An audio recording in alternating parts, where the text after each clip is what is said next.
माझा याआधी गर्भपात झाला आहे, मी परत गरोदर राहू शकते का? तो कधी कधी माझ्याकडे लोक येतात आणि ते म्हणतात, मॅडम याच्या आधी मला 2दा प्रेग्नन्सी राहिली होती, पण पुढे गर्भपात झाला. अशा वेळेला त्या पेशंटला हा प्रश्न विचारणं योग्य असतं की तुमच्याकडे त्या प्रेग्नन्सीचा काही सोनोग्राफी रिपोर्ट आहे का? आणि सोनोग्राफीमध्ये तसे जर रिपोर्ट्स असतील तर हे सगळं करताना एकदा गर्भपात झाला म्हणजे वारंवार गर्भपात होईल असं जरुरी नाहीये.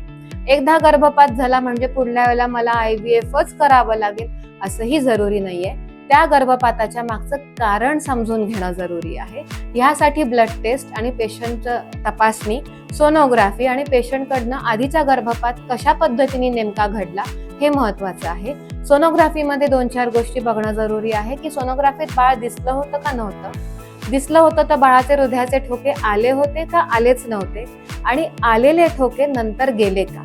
हे सगळं करत असताना पेशंटनी मध्ये प्रवास केला आहे का, ती कोणत्या ताणामध्ये आहे का, ह्या सगळ्या गोष्टी सुद्धा जरुरी असतात. कारण दरवेळेला अडचण आली तर याच्यामागे काहीतरी मोठं कारण असतं असं जरुरी नाही.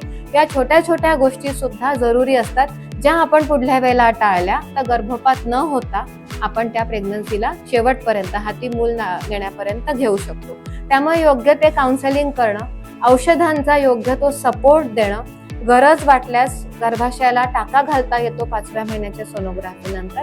या अनेक ट्रीटमेंट उपलब्ध असतात आणि जेणेकरून आपण एकदा गर्भपात झाल्यानंतरही त्या जोडप्याला त्या सगळ्या मानसिक आघातातून बाहेर काढून हातामध्ये योग्य ते बाहेर